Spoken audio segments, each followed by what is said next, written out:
Billings, our top story today. Republicans are working out the details of their massive tax overhaul package, but Florida Senator Marco Rubio is threatening to vote no unless the final deal includes an expanded child tax credit. The GOP has a slim margin for passage along party lines. Now missing from the compromise bill is a provision that would have allowed churches to endorse political candidates and still retain tax-free status. Also in this morning's headlines, California officials identified the first firefighter to die in the Thomas Fire, the fourth largest blaze in modern state history. 32-year-old Corey Iverson served with the California Department of Forestry and Fire Protection since 2009. He leaves behind a pregnant wife and their 2-year-old daughter. Turning now to Crime Watch, the discovery of a box in Missoula with remains connected to 3 children is drawing national attention. The lead investigator of the Michigan State Police has reached out to investigators in Missoula. Michigan police are investigating a case involving 3 missing brothers. The boys' ages match the general ages of the skeletal remains found in Missoula. They vanished in November of 2010. Their father claims he gave his sons away to an Amish family, but the children haven't been seen since. The father is serving time in prison for kidnapping. The bone fragments are on their way to DNA testing that could determine if the children were siblings, but the results could take some time. There is no confirmed link to the Michigan case at this time. A new advisory group is forming in Colstrip to address the economic impact of the pending closure of power plants 1 and 2. Governor Steve Bullock and Attorney General Tim Fox jointly announced the members of the stakeholder group on Thursday.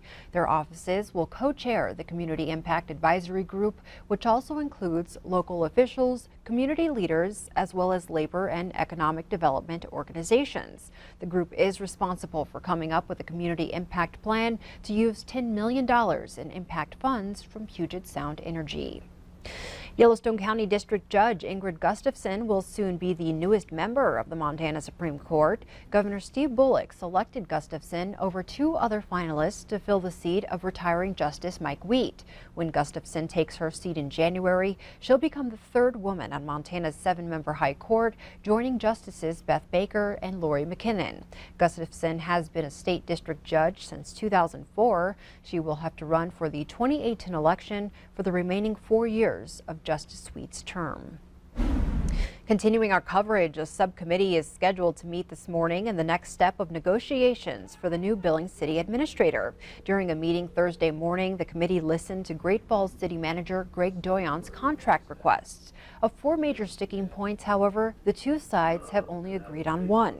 In spite of dropping his salary request by $5,000 to $165,000, the city is staying firm with its offer of $155,000.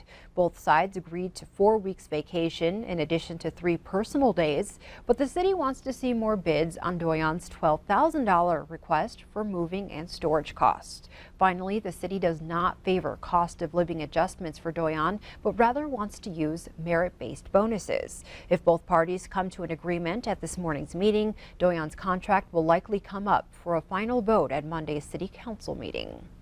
Meanwhile, Billings School District 2 has set a timeline for when it hopes to hire a new superintendent. In a meeting Thursday with the search company assisting in the process, district officials said they hope to have a top choice for the position by mid-April. Current Superintendent Terry Bauk has announced his retirement after 6 years on the job. The initial search process will include a public online survey to get an idea of what the community hopes to see in the district's next leader. A pool of 5 to 7 candidates should be picked by the end of March. The top 3 candidates will then be invited to visit Billings in early April for in-person interviews and introductions around town before a final decision is made.